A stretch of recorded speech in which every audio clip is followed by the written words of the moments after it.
This is how to install an air intake and how to make a DIY heat shield for under 50 bucks. Next thing you're gonna wanna do, you're gonna wanna head out to Lowe's or Home Depot. I forget what this piece is called, but it was like 8 bucks. It was in the same section this was in. This is also aluminum sheet metal for 14 bucks. You're gonna wanna buy both of these. Do Harbor Freight as well. I picked up a mallet, some aluminum heat retardant tape, and some iron shears. I also got some gas hose line. This isn't necessary, but it will make it have a very nice finished look at the end. So we're gonna be removing the stock air box. Screw right here to 10 mil. I want to mention, I'm not sure if Mazda did this or if my previous owner was just a dumbass. All the bolts holding the air box in are different sizes. Like this one is a 12 mil.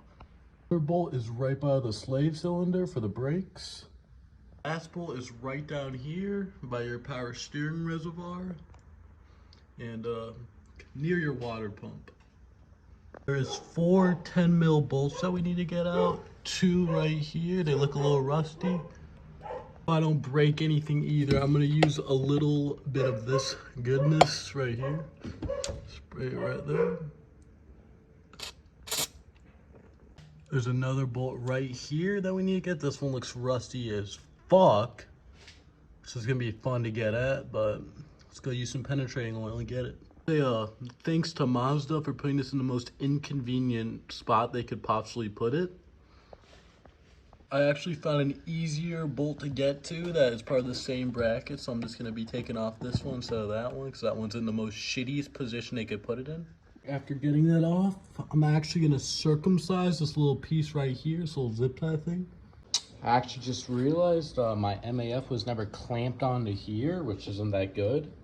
So I'm gonna actually do that right now.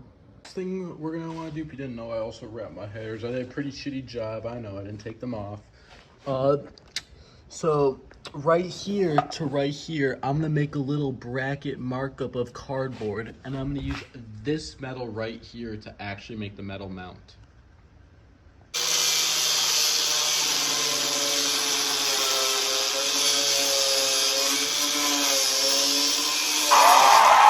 Your bracket mounted and everything, make sure to put it into that hole and make sure you keep the bolt for it too, the 12 mil.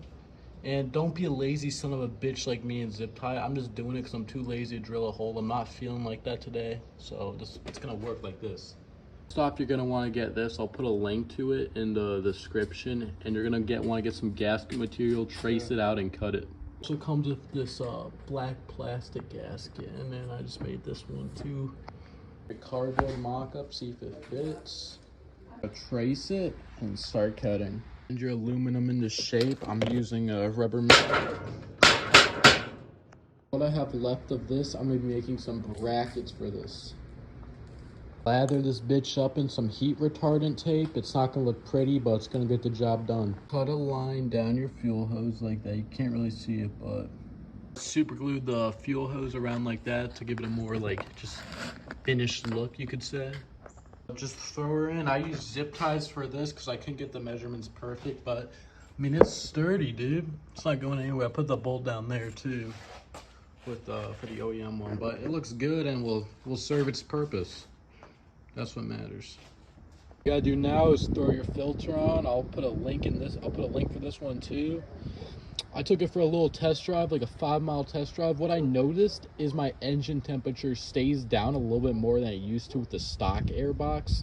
I don't know if it's because I have the heat shield or my headers are wrapped, but performance-wise, I'm gonna be honest with you, it barely makes a difference. Like it's a little bit more responsive, but that's it. And sound-wise, it sounds really cool.